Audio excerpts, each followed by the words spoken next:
ఈ రోజున తెలుగుదేశం పార్టీ నాయకులు ప్రతి ఎన్నికలకి 2019 ఎన్నికలకి ప్రతి నియోజకవర్గానికి 25 కోట్లు మేము ఆల్రెడీ పెట్టేశాం, అన్ని సర్దేశాం, దానిని ఎక్కడ పెట్టాలో పెట్టేశామని చెప్పి సిగ్గు లేకుండా నిస్సిగ్గుగా మాట్లాడుతుంటే ప్రజాస్వామ్యాన్ని పరిహసిస్తున్నారు మీరు.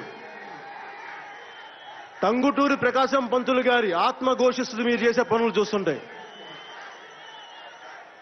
ఎన్టీ రామారావు గారి ఆత్మ పడ్డే క్షోభ మామూలు క్షోభ కాదు మీరు చేసే వాటికి.